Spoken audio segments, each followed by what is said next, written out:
Storm, and joining me will be Chris, live at the Garena Stadium. That's right. So this is day number 2 of week 2 of the Garena Premier League Spring Split, of course. So we will have 4 matches coming up very shortly. But before that, let's take a look at yesterday's results to actually kind of give a recap to our viewers on to what happened yesterday. So here are the results for yesterday. So we saw Marchi Esports actually taking a victory against the Saigon Fantastic Five in a pretty close matchup, but in the end it was Marchi Esports that prevailed in the end. And then subsequently we did have Imperium Pro Team going out against Bangkok Titans. Again, yet another close game, but Bangkok Titans were the ones to sort of break out of the 0 score and then obtain their first victory of the split.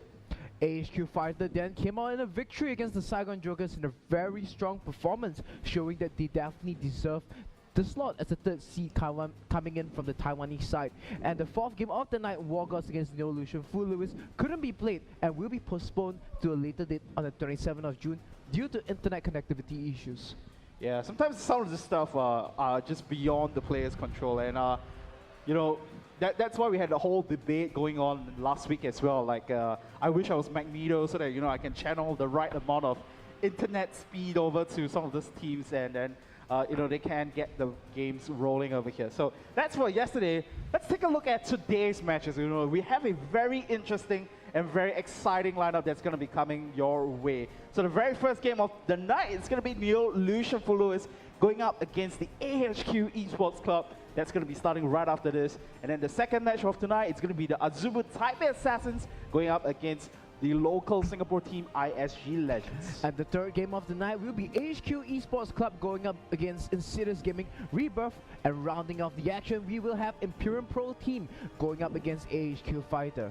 Yeah, that's right. And speaking about Imperium Pro Team as well, still on the 0 streak, still looking for their first victory and hoping to taste some winnings here tonight. And speaking about winning, we would like to give you a chance to win yourself some prizes. And the way to do it, answer us at hashtag GPL Esports, either through Twitter or on Facebook. But you need to keep your posts public so that we can get access to it. I mean, we respect your privacy, but if you want to win something, we have to get to see it.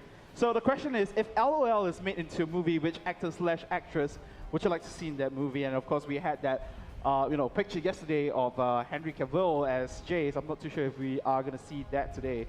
Oh wow, today it's a different person. So yeah, Jinx is I'm not too sure who the actress is. Who that is. I'm pretty bad with Hollywood stars. My apologies on that, but I kind of see the resemblance in that one. So I would actually throw that question over to you in a while, but I want to talk about the other way to win some prizes as well. It's on the Talk room for our viewers as well on the Garena servers. And you go into the Talk room, and I believe there's going to be a moderator there who's going to be giving out some of these questions as the match progresses.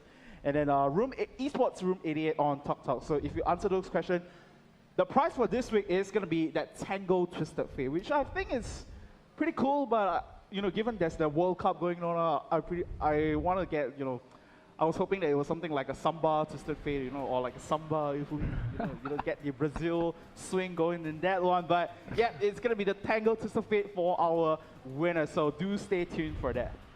Well, definitely. So if you're going to ask me that question about which champion or which actor would you like to see be as a certain champion, my answer will be Will Smith as Lucian, going up against Victor Velkos, because that's all the same road of sci-fi films that you usually see. So it's Will Smith, the usual main protagonist of these sci-fi films, going up against all these very sciencey technology kind of people. It actually makes a whole lot of sense now that you mentioned about it. For myself, I was kind of expecting Fish to sort of ask me about it yesterday, but unfortunately I didn't get the chance to talk about it.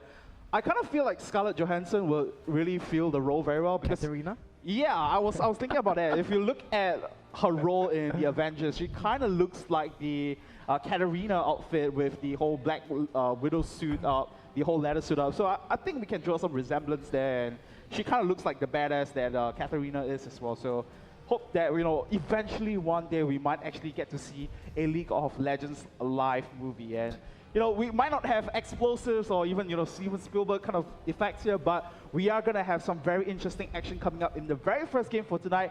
Neolution Fu Lewis going up against AHQ Esports. What do you think about this match coming in very soon? Well, AHQ is definitely the favorites because everyone is expecting the favorites to win. Okay. But nonetheless, what I'm interested to see here is how much have Full Lewis improved over the previous split. Because the previous split, they were knocked out even after the group stages. They didn't even make it to the elimination stages, which at one point of time, they were a very large mainstay of. Okay. And now, the question is, how well will they bounce back from the previous humiliation? And how much have they improved their game? The previous games against Saigon Fantastic 5, they still showed a few small mistakes like throwing at Baron, but I feel that they have cleaned up their game a lot and that they should be able to put up a decent showing against HQ. Yeah, and if we talk about the history of these two teams as well, HQ was pretty much the Taiwanese powerhouse that only came into effect summer in 2013. And, you know, Neolution Full Lewis was the new kid on the block winter 2013. And, you know, so these two teams, they are not the longest lasting veterans in the Garena Premier League, but they've definitely played a couple of splits now, and they are pretty much, you know, going to be that old chip off the block now. And because of that, I feel like Neolution Full Lewis has actually improved a whole ton since the last time we saw them in the spring split. They were kind of struggling a fair bit. So this time up, going against the second place position team in the last split of the GPL, Neolution Full Lewis, if they are able to pick up the win tonight, it just gives us a very strong message of how serious they are in this tournament and how far they're willing to push the limits in order to pick up a victory over pretty much one of the strongest contenders in Group B. Well, so far, the two games that they have played, the first game against Saigon Fantastic 5, they tried to play that a little slower, and they were able to punish the Saigon Fantastic 5 for their over-aggression in the early stages. But an unfortunate throw at Baron Nashor ended up costing them the game. Their second game against Rebirth, a team that seems to be struggling as well, saw SOFM take the main stage, as we were saying, put on the chef hat and cook up a recipe for disaster for their opponent team. Now, what I'm interested to see is if they have anything planned to bring up against AHQ, if they have any particular game strategy or anything really to impress us and see that we understand the current meta game and we are going to bring the guns to AHQ. Yeah, that's right. So we are still waiting for a couple of players to load into the lobby here. So we have kind of talked about the first game. Let's give our viewers a very short preview, because I believe the game should be starting very soon, about the coming matches as well. TPA up against ISG Legends for the second match for tonight. You know, just if you were to give a very brief summary and maybe a very brief prediction, what would you say about the second match? I think in Serious Gaming Legends, no, TPA is going to take it. Okay. Definitely, without a doubt, TPA is going to take that one. But in Serious Gaming Legends, there is a slight chance that they have an upset over here. They have been the GPL for one split already. They have had some major roster changes. But unlike the sister team, unlike in Serious Gaming Rebirth, in Serious Gaming Legends, they seem to have a much better understanding of the game. They are very good at utilizing the 2-0 lane swaps. And traditionally, Taipei Assassins haven't really been that good in dealing with lane swaps. So I feel that in Serious Gaming Legends, if they are able to get up some strong early game shenanigans, they might be able to develop a lead against the Taipei Assassins, and then it's up to them to hold on to the lead and push it all the way to the victory if they are able to do that. My bigger question is, are we actually going to see Choi play tonight? Because the thing is, in last week, we kind of expected the new player to show up and, you know, just throw his weight around, but instead it was Morning who showed up to the matches, and we did see Choi play one game on Syndra, but he wasn't the big impact player in the game. He was actually Wins just roaming around the map and making the kills and the stuff happening. But in the end, you know, Choi was playing pretty well, but in the end, he wasn't the big impact in the game, so as to speak. So let's see if that's going to happen later tonight. And of course, going into the third match as well, you know, we just want to quickly breeze through it. The third match of tonight, I believe, is going to be AHQ going up against, sorry, it's AHQ Fighters going up against ISG Rebirth. So, you know, two of the newest teams battling it out. What do you think? Well, actually, I believe it's AHQ going up against Instead Gaming Rebirth in this case. Oh, yeah. In this situation, it's one of the strongest teams in the GPL going up against what looks to be the weakest team in the GPL. A team that has a very shaky pick and ban phase, very poor laning, as well as the mid lane and the jungle who seem to have communication problems as well. I think this is going to be a landslide victory for AHQ, or even if it's AHQ Fighter, throw it to the supposedly weaker team as well. This should be an easy game for anyone playing against Rebirth at the moment. All right, so very harsh words, but let's see if that becomes a reality, because if you think back to the promotional tournament, ISG Rebirth actually looks pretty strong in the Singapore to Malaysian circuit, but unfortunately coming into the regional scenes might be because of the roster changes, might be also because of the fact that it's their first time playing on the big regional stage, and might be, you know, just some butterflies in the stomach, or just the fact that they are not adapted to playing that as well. So let's see if they are going to be able to sort of bring their game plan back into effect. And of course for HQ Fighter, we have previously talked about them. If they actually pick up the first win against Neolution followers, then I expect they will be going into game number 3-4 tonight with a whole bunch of momentum in doing so. So let's quickly wrap up with game number 4 for tonight. It's Imperium Pro Team going up against HQ Fighter, which we have saw them in action yesterday night. You know, HQ Fighter, they looked extremely strong when they were closing out the game yesterday, when Imperium Pro Team going up against the Bangkok Titans, they sort of had some improvements in the early game, but in the end, didn't matter too much. I'm still gonna go with 0-20 the dream. Imperium Pro Team, they went 0-10 in the first day as we finally enter the pick and ban phase. Let's not forget that this is playing on the 4.9 patch, but due to a bug being discovered, Rengar, Zed as well as Shen are all disabled for this patch. Right, so quick fire bans coming in, Kassadin and Pantheon taken away from Neolution followers.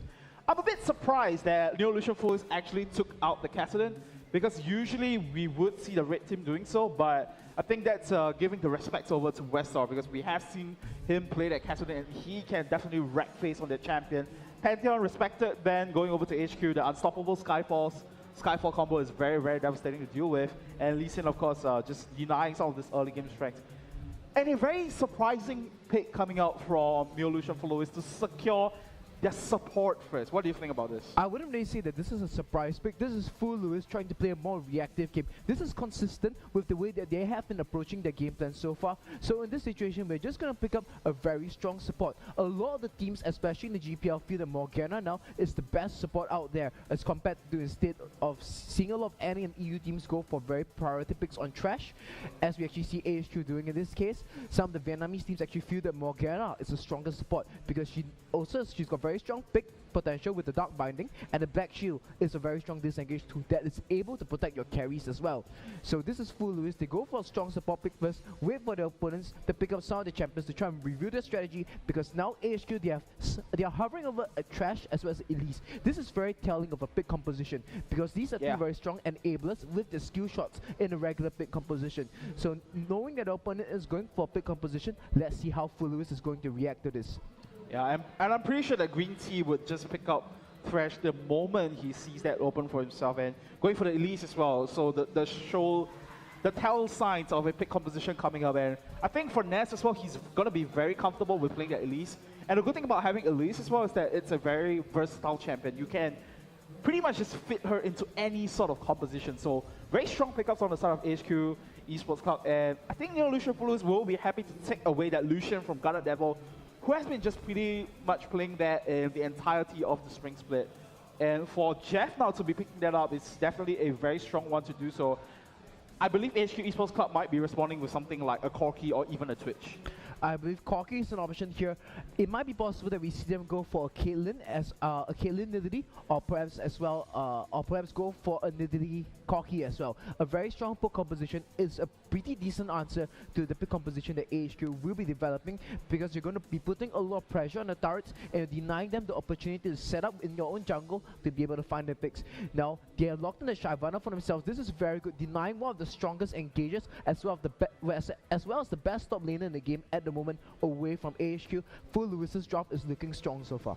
Yeah, and what's surprising to me is that both teams have not chosen to go for the newest champion on the block tonight, which is Braum, because if you look at the competitive scene right now, Braum is usually 100% pick a ban in most of the games so far, and going back to something like a Morgana and a Thresh just means that either you're not extremely comfortable on how to actually fit Braum into the composition, or it's just because of the fact that they are just too comfortable with using Morgana and Thresh as of that. But I believe that they should be able to produce some great results in that. And Guarded Devil going to be defaulting back to Jinx. Okay, this is my pick on it. Braum is a very tanky champion. A lot of people in NA as well as EU have been picking on Braum because as a support, he's very tanky. He doesn't really die easily. He's got decent engage as well, coming in with his ultimate as well as the Winter Spite. But in terms of setting up pick compositions, in terms of in terms of setting up a poke composition, you definitely want Morgana, you definitely want Trash, things that are able to protect your carries in a more efficient way and not just rely on the stand behind me or be able to soak up damage. So Morgana and Trash, although they might not have the stats that Braum brings to the team, they provide more utility in the form of their own skill set. And now Fu Lewis, they will be hovering over the TFF. So FM, he played a very strong Twisted Fate, and those early game roams before 6, even before the Destiny combination came up, he actually roamed top with the Twisted Fate to set off a very snowballing lead against Insidious Gaming Rebirth. Yeah, what's more interesting to me at the moment is Westlaw locking in that Gragas. So in the spring split and even in the winter split of the Garena Premier League, if you think about it, he played a fair amount of Gragas, but this is the Gragas after the huge rework. This is very interesting. So the Shyvana will be in the jungle, and we will be seeing Starfall playing Irelia in the top lane in this case. So Fu Lewis, they're going for more a scaling composition as well as Twisted Fate to create some picks if Morgana is able to land those bindings. And on the side of AHQ, let's see how well they respond to this Twisted Fate. LeBlanc is definitely open, and I think that is one of Westlaw's pet champions. He might send Brights to actually play the Gragas in the top lane in this situation. Yeah, I'm pretty sure it should be Gragas up in the top lane, because we actually see the top laner for their sister team bring that up, bust that out in week number 1 of the action here. And yeah, I think that, you know, with Yasuo out of the picture, Kassadin out of the picture as well, he should be going for one of those other assassins. He is renowned in Taiwan for, you know, bringing those assassins to the tables. So it's either going to be, it should be either the LeBlanc or the Fizz in this situation. And, you know, he did play that last week to very good effect as well. So still one of the remaining few Fizz players in the Garena Premier League and in the entire of the competitive scene.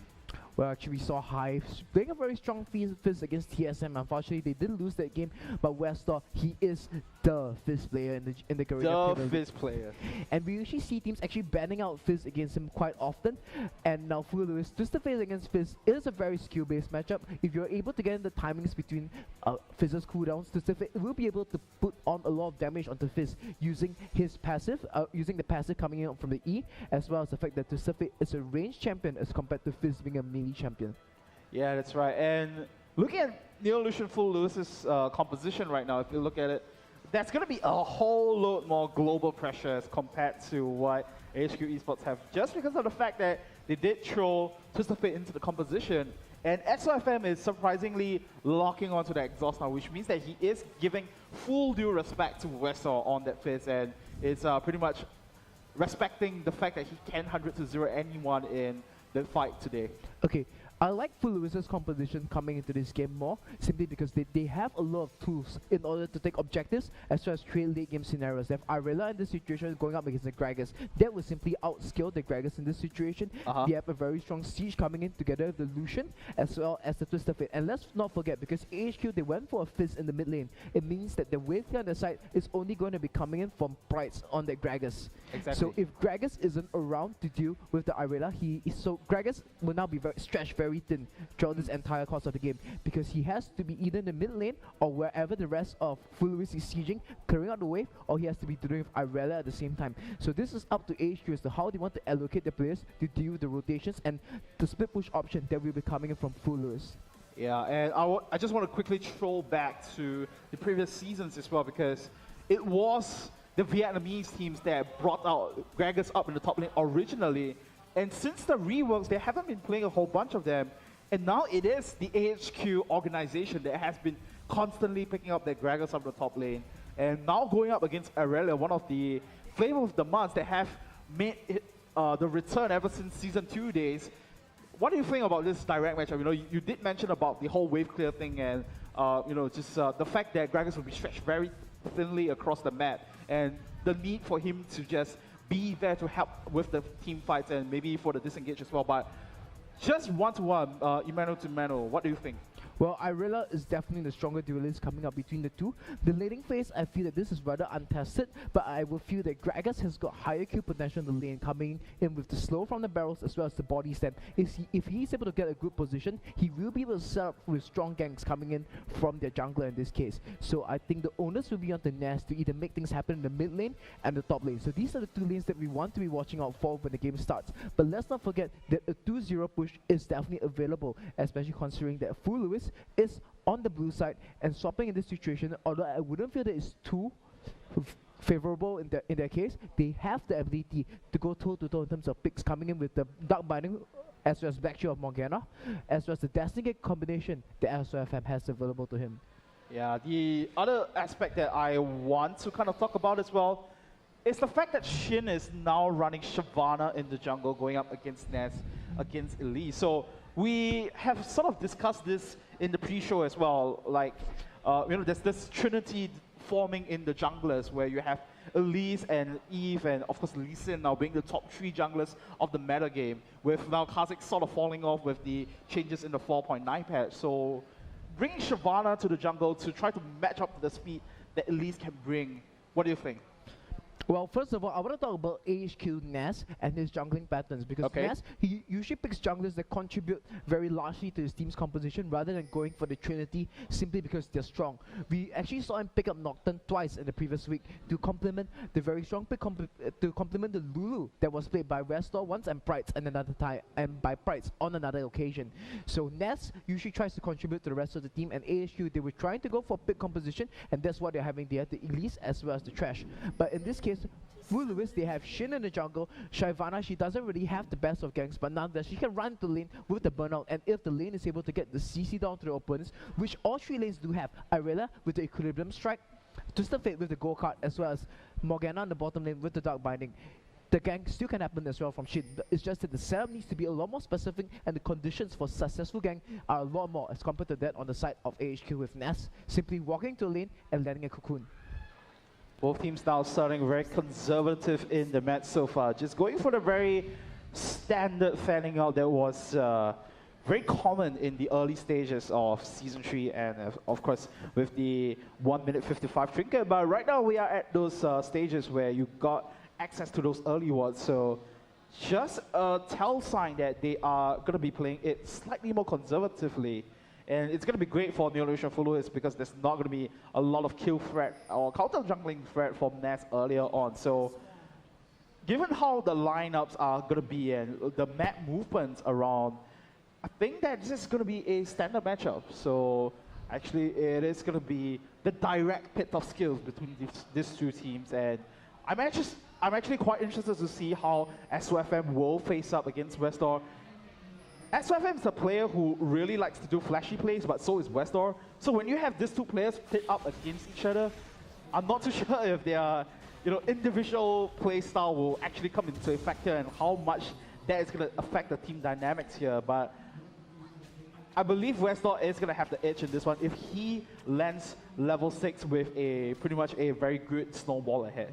This is very interesting coming in from the mid lane, because SOFM, he elected to have a red card early on. Actually, it looks like that he will be using that to actually try to hit level 2 before West on the situation, as he chose the blue card as the follow-up. Because it looked for a second that West, the SOFM strategy might be to try and push in West on the early stages and try to harass him under his turret and try and draw Ness towards the mid lane instead of letting Ness roam up to the top lane and trying to get the Prites rolling.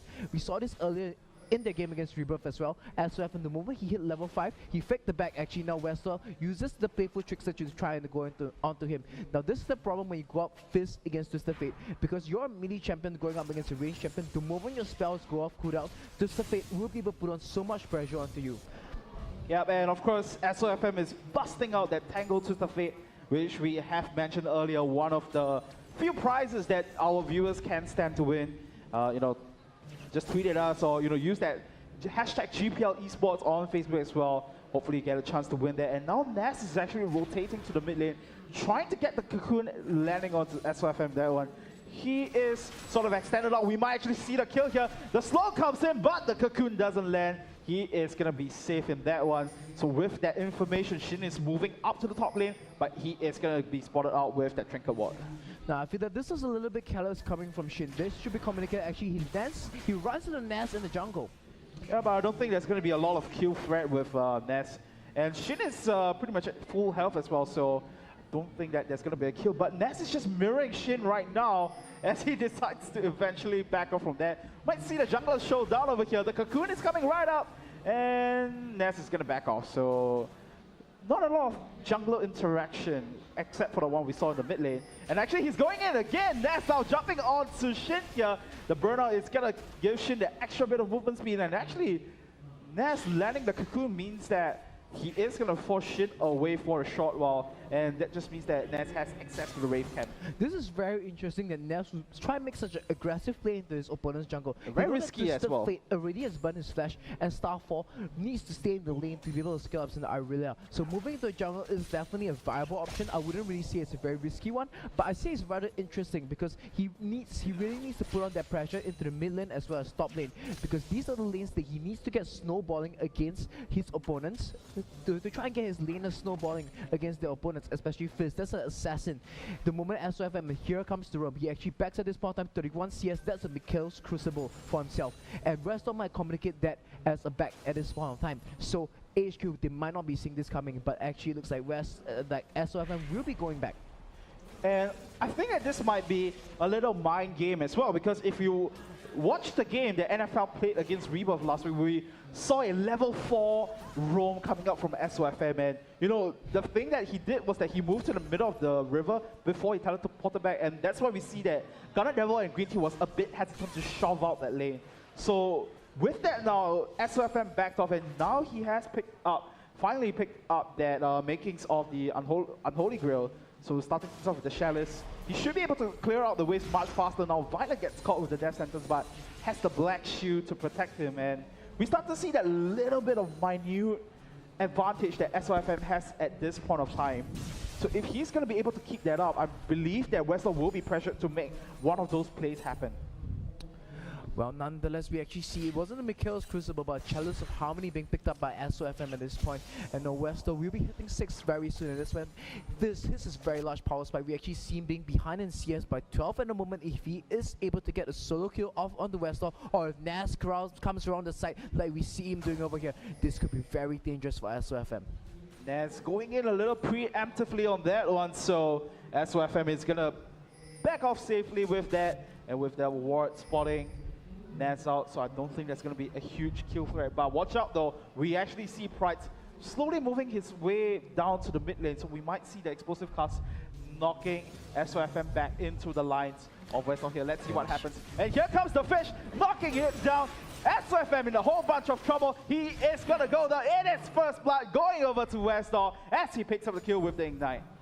And that first blood on the side of 400 gold will be more than enough to equal the CS deficit that has happened. Actually, wow, Green Tea catches Violet off the Black Shield, now landing off. The Lantern pulls Gunner Devil in. He might just be able to catch the kill off that one as he gets the kill off and the passive procs as well, putting on some damage onto Jeff. But overall, a nice fake coming out of Green Tea just to latch onto Violet in that kill. Very, very classic. Green Tea and Gunner Devil in the bottom lane as we see the Destiny coming in. Here comes the gold card. It doesn't just land just yet as he chooses to stun out West Door in this case. And now Shin will be on the chase. Successful defense onto the red buff. That's right, and actually SOFM using that ultimate to just ensure that Shin picks up that red buff for himself. Very dangerous position though. If we look carefully to what SOFM was doing there, if Green Tea was just right around the corner to respond to that, then it would have been a very different story. But so far, AHQ Esports creating that very small advantage for themselves. It's not huge, it's only 600 gold apart, but 8 minutes in, it's something that they can work with. And the thing about Neolution followers is that they definitely love to secure some early kills and early advantages. But now that it's on AHQ's side, I'm wondering what's the recovery game plan. Well, I would still feel that Full Lewis has got a strong composition coming to this game so far. Although AHQ, they have the Jinx, which is a very strong scaling option for themselves.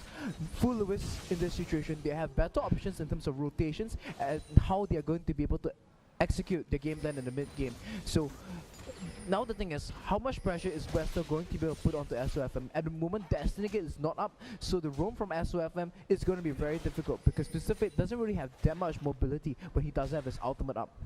Yeah, exactly, and Westor already completing the Sheen already, so on his merry way to make that Lich Bane happen. And you know, if you think about it, it was actually Prides that made that first kill happen, so Nas actually not making the involvement and haven't been able to find the big impact in the game. And now you compare his overall crit score as compared to Sheen now, he is down by 20 CS.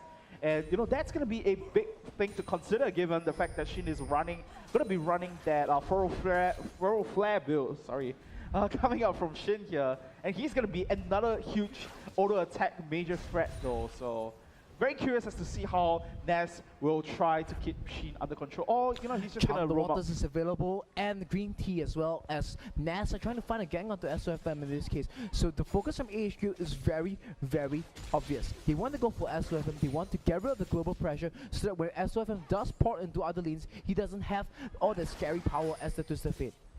Yeah, and actually, Weston was thinking about going in on that one, and that's once again just showing his face in the mid lane and not achieving anything much. But now Shin is returning to the mid lane to try to find a counter initiation on that. And now SRFM has just gone missing on the map against HQ Esports, and now returning back to lane again.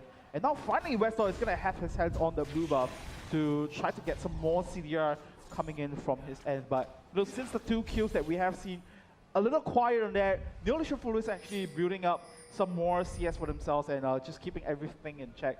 And both teams have not really considered the Dragon attempt yet, so I think when we finally get to see that fight break up in the bottom lane, that might be the goal sign for the Dragon to go through. This is a little bit interesting. The blue buff attempt from AHQ was rather delayed. Simply, first of all, because Nas tried to go for an invade onto the opponent's red buff, and subsequently that ended up delaying his own buffs. So yeah.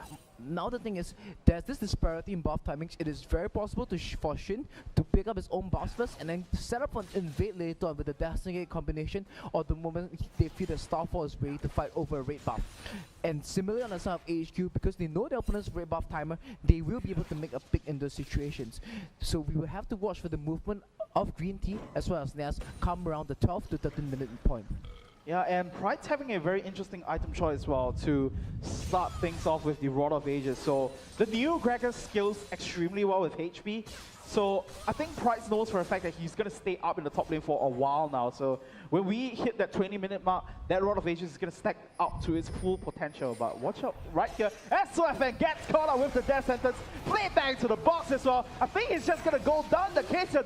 Here comes the Nom Nom, and Western gets the kill now. But Starfall is coming in, gets rescued in by the Lantern, and NFL has to peel off from there. Pride's with the explosive cast landing onto Starfall. He's just going to go down with the death sentence landing as well. Trying to back up Price by just sing the facts in. Nas picks up that kill and a fantastic catch onto the members of Neolution Full Lewis. And that was AHQ making the pick composition work for themselves. They came Green Tea and Nas. We saw so much effort in the mid lane. Let's take a look at the replay of the set. Right, take me through this. Green Tea hanging around in the brush. He knows that SOFM wants to establish vision control to enable his own roam and immediately catches him out. Restorm very fast to response, drops the combo onto him, leaving playful Trickster for himself to be able to disengage from the situation if anything funny were to happen. And there we go, the moment Star Function comes in the response, he uses the playful, grabs the Lantern, and then lands the Trickster. Yeah, that's right, and a fantastic explosive cast to set things up to catch up Starfall as well, and Green Tea landing 2 successive death sentences in a row just means that you never want to give Green Tea fresh. He is so proficient on that champion, and giving that to him means that he is going to pick you off. And Green Tea once again setting things up in the same brush area. And actually off the last pick that we saw, HQ Esports Club took the Dragon as well. So now they are at a full 1,000 goal lead, which means that they are going to be able to scale up into the mid game quite comfortably. Westor finishing up the Lich Bane as well means that he is going to deal a bucket load of damage.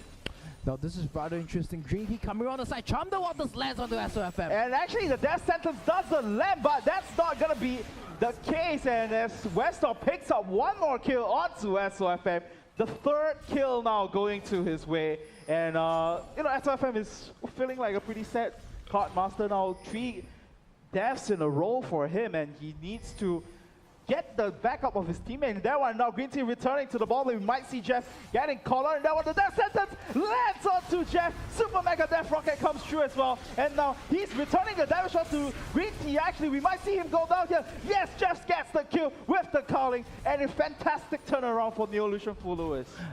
Well, dying usually isn't Green Tea's case, but that looked like a slight misplay on that part. He did land a fantastic hook onto Jeff, but Garnet Devil wasn't in position for the proper follow-up, and as a result, Jeff and Violet were able to turn that around. Let's take a look at a replay of that.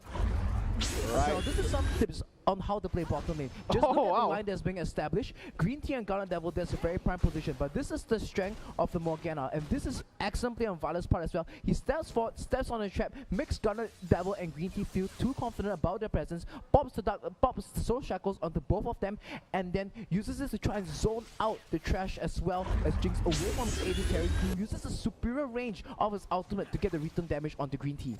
Yeah, and a very timely heal coming in from Jeff as well, because the moment he saw the rocket flying his way, and if you are all aware of how the Super Mega Death Rocket mechanic works, the lower HP you are, the more likely you are going to get executed. So without any hesitation at all, pops that heal, brings himself back to a reasonable amount of health, and then turns the fight around. But Neolution for Lewis is going to need a lot more than that to come back into this game. They are now down by 4,000 gold, and of course down by a dragon as well. Actually down at the bottom lane, we see the catch on to Garnet Devil.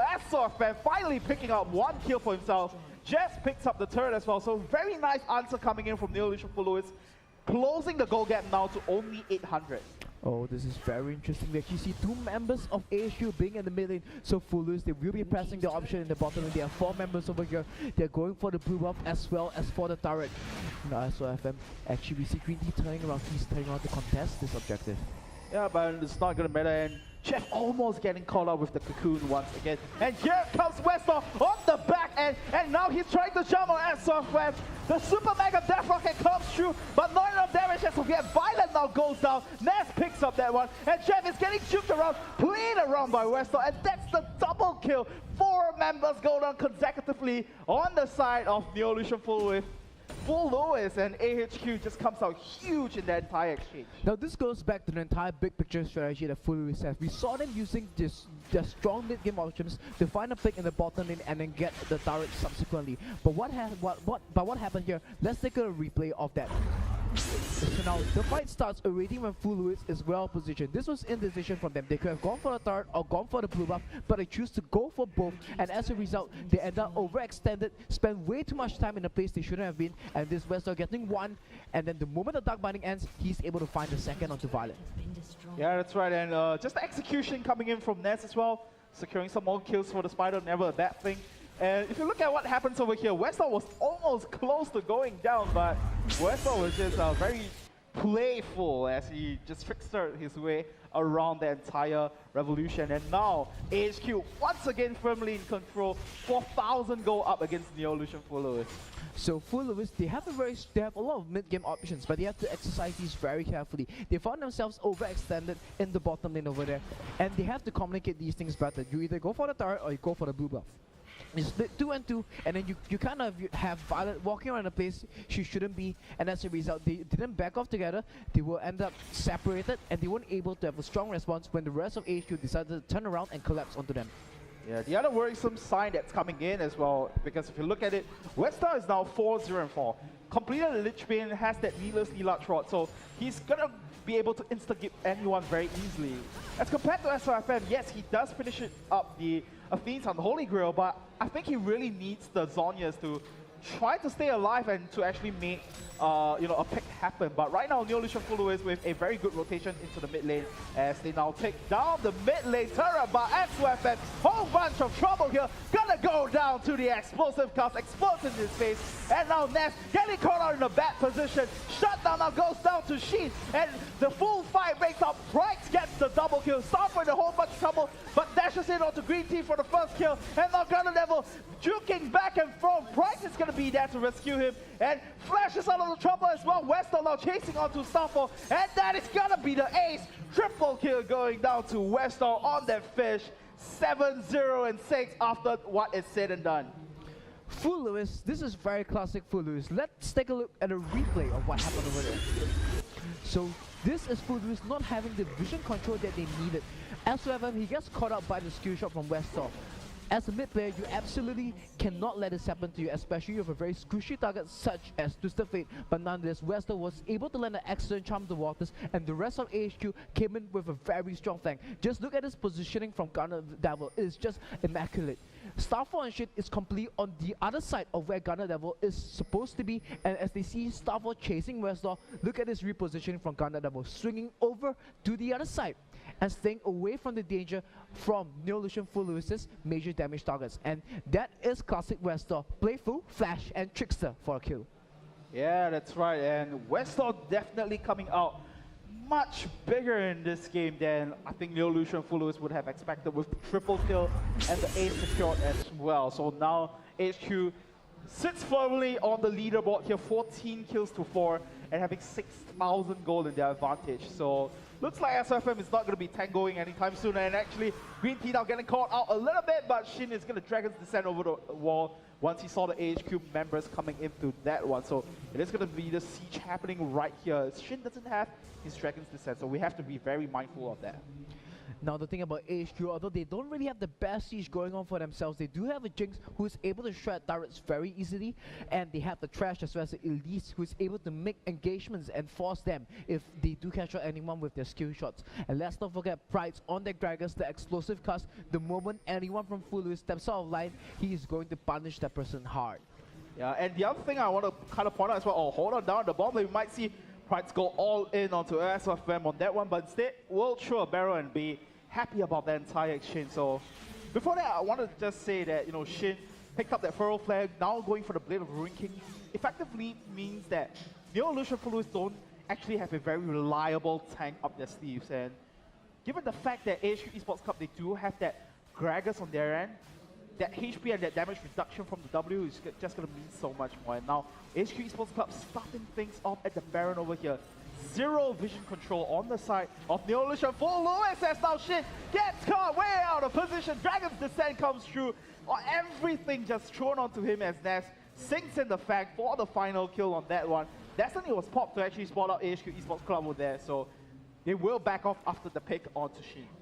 However, because Shin actually drew all 5 members towards him, AHQ, and then resetting the Baron, so they weren't able to successfully convert that pick into a Baron objective for themselves, and now they're trying to go for more. They're hiding in the brush over here and hoping Full Lewis decides to send someone into face check. They know that Destiny already has been popped, and that Neolution Full Lewis, they have got no way to get any vision onto this Baron pit other than walking into this death trap that AHQ has set up. Yep, and they all backed off as well. So this first Baron of the game is going to go over to AHQ Esports Club as they secure $9,000 in the bank in advantage against Neolution Full Lewis. So with that, AHQ Esports Club, they have all the ingredients that they need to try to at least take down one of the inhibitors now. Neolution Full Lewis have to be playing on their toes. And they are actually sending SOFM to go for some split pushing pressure, which is not too bad of an option when you think about it. Well, SOFM is 1-5-1, although yes, the split push from Twisted Fate is kind of cute. You can use the Destiny Gate to get out of trouble, but let's not forget that is off cooldown, and the mobility coming in from HQ is very high. Yep. Elise, Gragas, and as well as Fizz. All these 3 champions have got very strong gap closes, and the Trash as well from Green Tea. He already has picked up the mobility boots, and he should be completing the Nomad's medallion soon as well. Yeah, and something that I want to just point out now that we have a little bit of downtime over here. This game, the mid laners have been making a very big impact on who makes and breaks the game. Westlaw 7-0-7 as compared to SOFM 1-5-1. So, you know, the AD carry is not making the biggest noise and the biggest distractions in this game so far, and let's see if they will be able to reproduce some results over here. AHQ Esports Club taking in the mid lane turret, which is pretty much very indefensible for Neolution Full Lewis, because that you know, AHQ Esports Club just has that blue buff, and now Pride sent to the split pushing duty as well. Okay, there are 2 very major moments in the game so far. The first one was when NFL actually overextended the bottom lane. They decided to drop the Destiny Gate, find a pick in the bottom lane, and then they were caught up because they stayed too long and couldn't decide which objective to take. That was their fault. Here comes the fish on to Jeff, gets nom down. Westlaw popping the Zonias, baiting something in, but the Lantern is going to pull him to safety. And now HQ Esports Club, with all this little distraction that Westlaw created for themselves, takes out the bomb lane, inhibitor turret, and the inhibitor as well. Super Minions is going to stroll in in their advantage as now they move the rotation into the mid lane to try to take one more objective for themselves. And this is the reason why AHQ camped out to Fate so hard, because SOFM, he's so far behind right now, 1-5-1. He's unable to get the AP he needs to be able to clear out these waves effectively. And the moment these waves are able to hit the turret easily, look at Garnet that will just shred them so easily. Now that they have the burn buff as well, they have to regen, they have the extra stats. AHQ are knocking on the second inhibitor turret. There's a lot of kill threat on the side of AHQ Esports Club as well, because if you look at it, you know, a simple rocket flying out from Garnet Devil actually just took Shin and SFM down to about, you know, 2/3 of their HP, and of course the ever so dangerous death sentence. And now actually Westbrook getting caught a little off position, and that one he is gonna get shut down over here. And now AHQ Esports Club still in the fight. Neolution followers bringing the fight back onto that one. Garnet Devil is gonna go down, but double kill before then. And now Shin is in a bit of trouble. He might just go down to this one. And he's trying to flash out of there, but Shin with the big body slam onto him. And actually Shin might just go down over here. No, he doesn't. Thanks to the shield of the Lantern from Green Tea over there. Still 3 members alive, as now they will take out the mid lane inhibitor. Very close shape and very nice defensive attempt from Neolution followers. But AHQ, just because of the fact that they are so far ahead, they're still able to bulldoze their way down to the mid lane. And this decision to back away when the full Lewis team respawn is a kind of a microcosm of AHQ's discipline and decision making as to why they kind of won this game. First of all, the decision making is a lot more crisp, a lot more decisive as compared to that of full Lewis. They don't find themselves overextending, going for multiple objectives. All the team members are always on the same page. And the second thing is that their positioning, they know what are full Lewis's win conditions, they know what full Lewis wants to set up for, and the moment full Lewis went for the siege in the mid lane, their response to that was fantastic. Flanking around from the side, finding the charm the waters onto SOFM, and getting off an ace in the mid lane. Yeah, what I'm more impressed in that last team fight as well is the fact that it was a team fight that was in a much more favorable condition for Neolution full Lewis, but AHQ knew how to sort of juggle the turret aggression around. That's why we saw a lot of blinking health bars on the side of AHQ Esports, but we only saw 2 members going down in the entire process, and they managed to pick up the mid lane inhibitor turret in the process as well. So everything just swinging in their favor. Now they're about 13,000 gold lead in that one, and I believe they are trying to ring the bells of victory, just marching into the mid lane here. So for full Lewis, the bell tolls in this case as AHQ are doing their victory march into the center of the base. Now this is the second inhibitor. The moment they get this down, it will be close to impossible for full Lewis to recover from this. Here comes the Destiny. Where's the gate? Yeah, so actually SOFM just popping the ones just to, I believe, just to get some vision onto that, as now AHQ Esports Club has successfully taken down the mid lane inhibitor for themselves. So I think they might just want to apply some pressure up in the top lane, which is in a very prime position to do so, because there's that imminent threat of that super minions pushing down the bomb lane. And look at this setup from Green Tea over here, just lying around very patiently. That one, the death sentence not landing onto Starfall though.